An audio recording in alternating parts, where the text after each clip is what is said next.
នៅពេលស្រីកញ្ចាស់បំបីពងចុងក្រោយបុរសក្មេងប្រែជាចាស់80ឆ្នាំភ្នូដូនតាប្រេះសាឡាដូនតាដួលរលំគាត់ទើបដឹងថាពងនោះភ្ជាប់ជីវិតនឹងគ្រួសារតែយឺតពេលហើយប្រពន្ធលែងជួយតាមពិតនាងជាកូនចៅទេពនាគធ្លាប់ជួយសង្គ្រោះគាត់ទើបពេលគាត់ជិតស្លាប់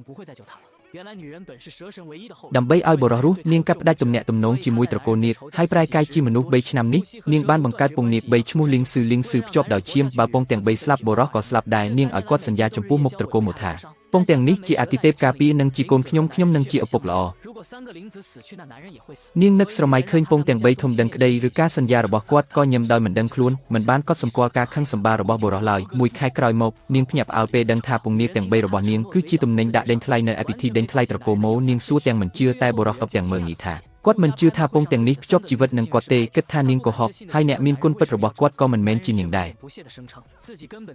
គឺប្អូនស្រីចិញ្ចឹមម៉ូចៅដែលគ្មានឈាមចិត្តដិតព្រោះគាត់គិតថាជំងឺគាត់ជាសេះស្បើយដោយសារនាងទៅវត្តបួងសួងរាល់ថ្ងៃអស់3ឆ្នាំតែនាងបែរជាស្ដីបន្ទោសម៉ូចៅព្រោះប៉ះពងនាគបុរសក៏ឆ្លៀតឱកាសបណ្ដេញម៉ូចៅចេញពីផ្ទះនិងលុបឈ្មោះចេញពីពង្សាវតារតកូធ្វើជាការពារនាងតាមពិតគាត់ចង់កាត់ផ្ដាច់ទំនាក់ទំនងបងប្អូនជាមួយម៉ូចៅដើម្បីឲ្យពួកគេអាចនៅជាមួយគ្នាបានជារៀងរហូតនាងទើបតែដឹង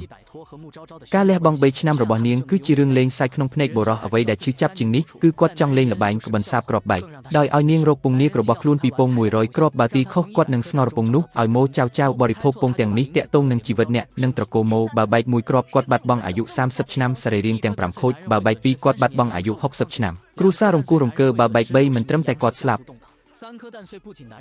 ត្រកូលម៉ូទាំងមូលនឹងស្លាប់តែបុរសនៅតែគិតថានាងនិយាយបំភ្លើសហើយទូចចាប់ដើមល្បែងបន្សាបគ្រាប់បែកនាងឃើញគាត់រឹងរូសក៏លែងនិយាយអង្វរព្រោះក្តីស្រឡាញ់អស់រលីងក៏ប្រកាសកាត់ផ្ដាច់ទំនាក់ទំនងលែងជួបគ្នាទៀតដើម្បីជួយពងទាំង3នាងខំរាំដៃចង់ប្រើធម្មពលហៅទេពនាគឲ្យជួយទេពនាគក៏ឆ្លើយតបនឹងឈាមនាង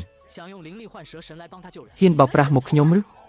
ចាប់នាងវត្តអង្គរៈចេញតែភ្លាមនោះក៏ត្រូវចាប់បានព្រោះអស់ធម្មពលវិញ្ញាណនាងដឹងថាមិនអាចតស៊ូបានទើបរករីធីពន្យាពេលរងចាំញាតជួយពេលនោះបុរសថាឲ្យនាងទៅលេងល្បែងបន្សាបគ្រាប់បែកជាមួយម៉ូចៅចំណែកពងសល់គាត់នឹងយកទាំងអស់នាងបដិសេធហើយប្រាប់បុរសថាបើហ៊ានបំបែកពងគាត់នឹងអស់អាយុហើយស្លាប់ភ្លាមបុរសឃើញនាងមិនព្រមលេងល្បែងហើយនៅតែនិយាយបំភ្លើសក៏បញ្ជាឲ្យអ្នកគ្រប់គ្រងផ្ទះបំបែកពងរបស់នាងភ្លាមបុរសក៏ខ្ញុំមានអារម្មណ៍ថាជីវិតហូរចេញពីរាងកាយខ្ញុំស្រាប់តែចាស់យ៉ាងនេះភ្នូដូនតាត្រកូលម៉ូក៏រង្គើសាឡាដូនតាក៏ត្រូវបំផ្លាញឪពុករបស់បុរសដឹងថាពងមានបញ្ហាក៏ប្រញាប់ទៅពិធីដេញថ្លៃតែបុរសនៅតែមិនជឿនាងគិតថានាងក្អួតឈាមដោយសាររបួសចាស់ហើយថែមទាំងជន់លើពងដែលបែកបាក់ទៀតផងឪពុកអញបំផ្លាញអាទិទេពការពារត្រកូលម៉ូហើយកាត់ផ្ដាច់កិច្ចសន្យារវាងត្រកូលម៉ូនិងទេពនាគបុរសឥឡូវអញថែមទាំងហ៊ានមើលងាយទៀតឬពងនេះមើលទៅចិត្តខូចហើយខ្ញុំគិតថាវាមិនត្រឹមតែមិនអាចការពារត្រកូលម៉ូទេតែថែមទាំងនាំរឿងអាក្រក់មកទៀតផងគាត់ក៏ឲ្យគេយកពងលីងស៊ឺទៅចំហុយនៅផ្ទះបាយភ្លាមនាងឃើញកូនរបស់នាងត្រូវបានធ្វើទារុណកម្មបែបនេះក៏ទន្ទឹងរង់ចាំមើលបុរសទទួលផលកម្មរបស់ខ្លួនបុរសក្រអឺតក្រទុំនោះមិនបានដឹងថាថ្ងៃស្លាប់ជិតមកដល់ទេថែមទាំងនិយាយអួតអាងថាបើនាងមិនព្រមបន្សាបគ្រាប់បែកទេនោះអ្នកដែលមានវត្តមានទាំងអស់អាចទីបានឲ្យតែទីត្រូវពងលីងស៊ឺ